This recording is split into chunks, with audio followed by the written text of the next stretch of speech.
Offer అయ్యో ఏమో ఎక్కువ గంటకు ఒక ఆఫర్ వేస్తాను కూడా అడుగుతానే ఉంటారు, ఏం ఆఫర్ తమ్ముడు అని. ఏం చెప్పిన మాట ఇన్నే ఇంటి ఎక్కువలతో ఎట్లా చేయాలో ఏమో. ఏం చేయాలక్క మీతోను, గంటకు ఒక ఆఫర్ వేస్తా అంటారు, గంటకు ఒక ఆఫర్ వేస్తా అంట.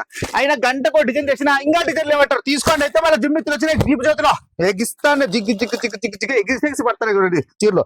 ఓన్లీ తక్కువ రేటే మెన్షన్ చేయను రేట్లు తెలిసిన, ఎందుకంటే అక్క చెల్లెములు హోల్సేల్ అక్క చెల్లెములకు ఇబ్బంది అవుతా ఉంది. చూడండి అక్కలు, చూడండి హెవీ క్వాలిటీలో వస్తాయి జిమ్మిచ్చులు, జిగ్గు మెరిచిపోతున్నాయి జిమ్మిచ్చులు. రాండి అక్క లక్ష్మీ శారీ సెంటర్ కి, రేపు సంక్రాంతి కదా పండుగ చేసుకోవాలా అక్క వాళ్ళు, గంటకో చీర కట్టాలా, డిజైన్స్ చూడండి, కలర్స్ మోడల్ చూడండి బాగుండాయి అక్కలు. నేనైతే ఆఫర్ ఇవ్వడానికి రెడీగా ఉన్నా, మీరు తీసుకునే రెడీగా ఉన్నారు లేదు తెలుదు. అబ్బా ఇది చూడండి అక్క, బయట 1500 నడుస్తుంది, తక్కువ నడుస్తుంది, ఫుల్ వర్క్ది ఇస్తా అక్క చెల్లెమ్మలకి. ఓన్లీ 850 రూపాయలు మాత్రమే అక్క, చాలా స్టాక్ ఉంది. ఎందుకు లేట్, ఫాస్ట్ గా రండి అక్క. నేను ఏం రేట్ చెప్తే ఆ రేట్ ఇస్తాలే, మీరు రేట్ చెప్పమని ఎక్కువ రేట్ చెప్తాము ఏమనుకోద్దు. నా రీల్ తీసుకొని స్క్రీన్ షాట్ కొట్టుకుని రాడు తమ్ముడు అంటే అక్క అంటాను తెలిసినా.